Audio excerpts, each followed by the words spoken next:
Here's my state of the program for Baylor women's soccer since their season ended last night, with a 1-0 loss to Oklahoma State, while Kansas won 2-0 over the worst team in the league at Iowa State.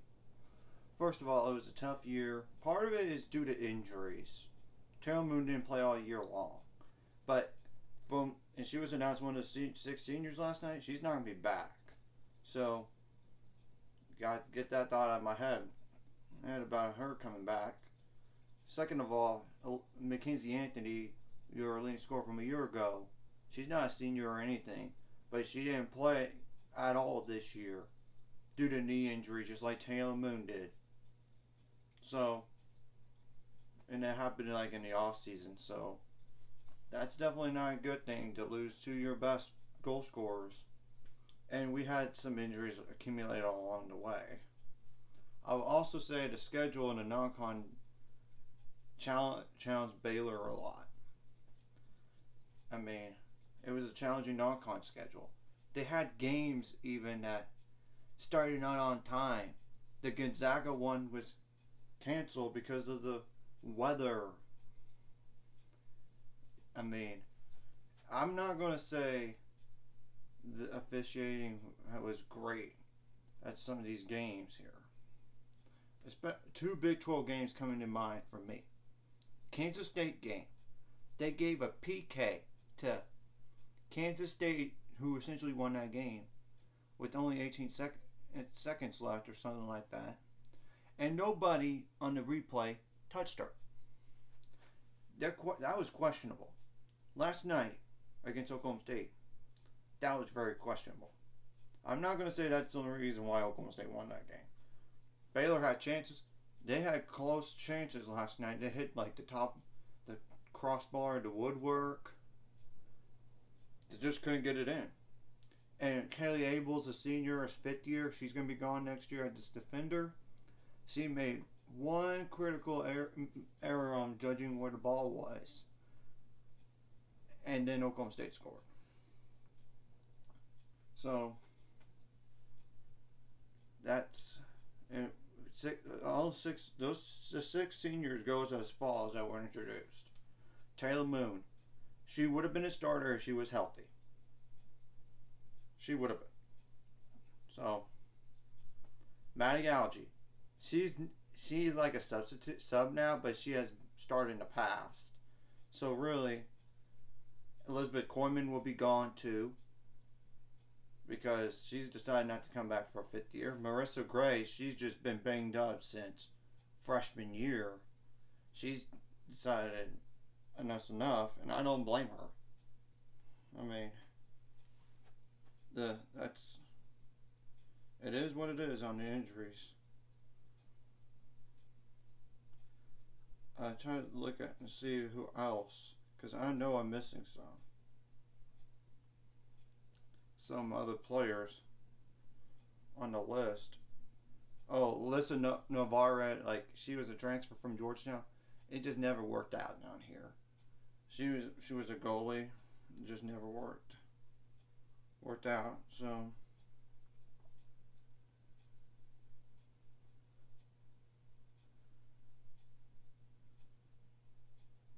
yeah, just to go over the seniors again.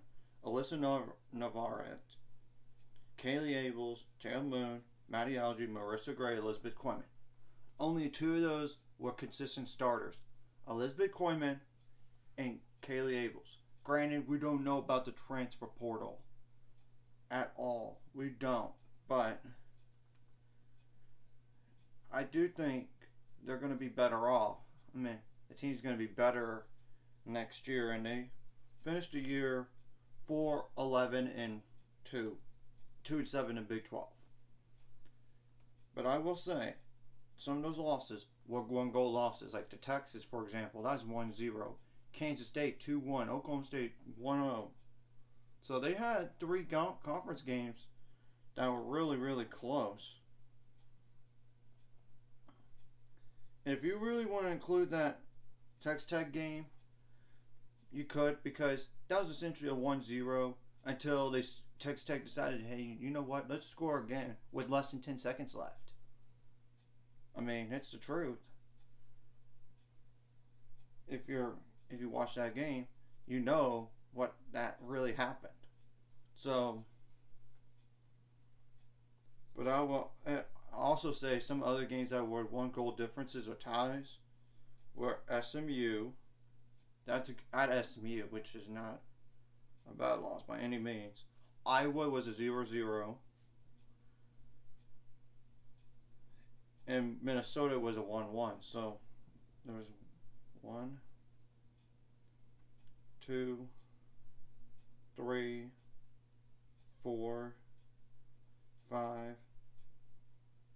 If you include Texas Tech, go right, and because it should have been 1-0 technically when they decided, you know what, let's just score again.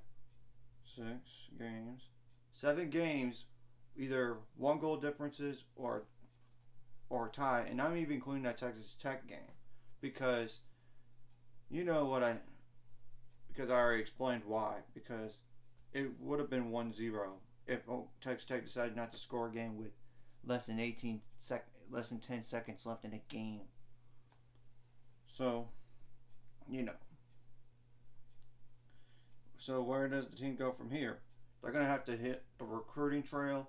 I already know from the coaches show that one time in person that she did. In December, she will go overseas to recruit. And all your players, and granted, we don't know the transfer portal, I'm just being brutally honest about the transfer portal. And at least you got some starters back, a lot of stars back, and you're going to have another year off season under a new system. It's not to say it's a big transition from where they were. Let's be honest. It's from very defensive to more aggressive in terms of offense. It's the truth. It's kind of like you're running a triple option in football, and now you're a pro style offense or an air raid offense. It's going to be a transition year. This happens to be that. I'm not going to sugarcoat it. And it's a first year staff as well, so gotta keep that in mind. I did not know in particular how they were going to do this year. I just wanted to wait and see, just to be fair to them. It's the truth. Because the last thing you need to do is set high expectations and fail. And last night was the first time that they're not going to make the Big 12 tournament since 2010, based on history. But it's a first-year head coach. I'm giving a pass to that. And a new system, and injuries. And a little bit of poor officiating, too. So I'm going to give them a pass. And they would have played Texas anyway. They would have. And they probably would have lost in the Big 12 tournament on Sunday. So,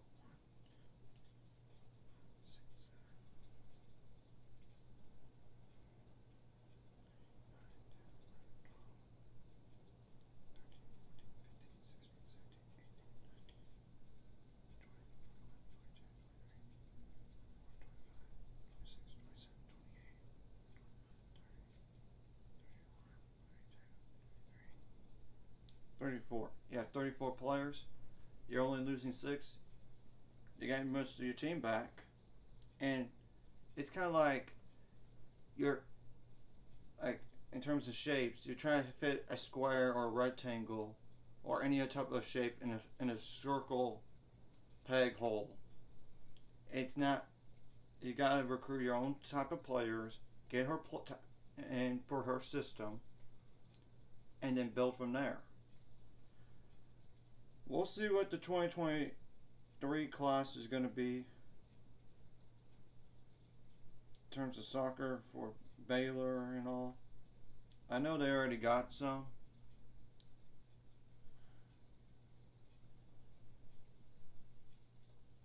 Now I'm going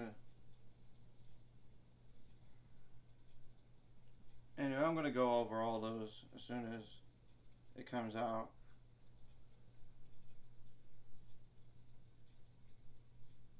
So, yeah.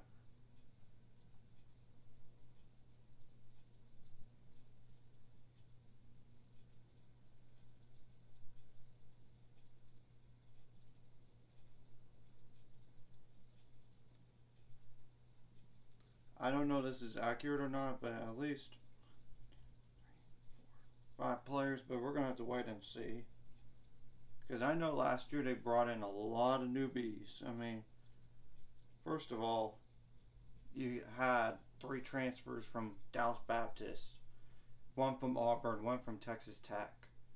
I mean, and then you bring in all those freshmen. I mean, that is another thing. They were young. They were young players, and this is going to motivate them after what happened. I know it's a tough pill to swallow, but you're going to get better from here. Just don't worry.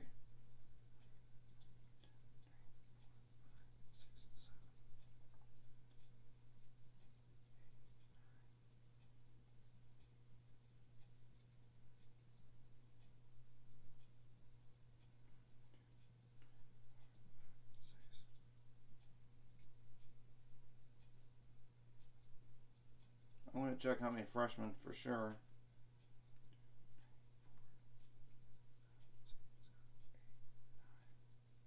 10. Yep, 10 freshmen. Yeah, you're kind of young. You had majority like almost like 10 or 34 players as freshmen. It's not including the transfers. So yeah, that's a lot of new faces. So anyways, I just want to go over that, and I'm going to go over as soon as Baylor announces all these players coming in, and just to give my thoughts on the state of the program. I think a reasonable expectation for next year is at least improve by 2 games or 3. Yes, I want winning record for sure. It's just I'm trying to be fair and realistic, and we also don't know the non-con schedule is going to be, and we know for sure that there's going to be some changes in the Big 12 too. I mean, UCF, Houston, BYU, Cincinnati are coming into the Big 12. That's going to alter the schedule. That's going to. So we're going to have to wait and see on the schedule for all those and how they're going to make it work. So I just want to give my thoughts. Like and subscribe if you haven't already. Let's get to 400 subscribers and more by the end of this year.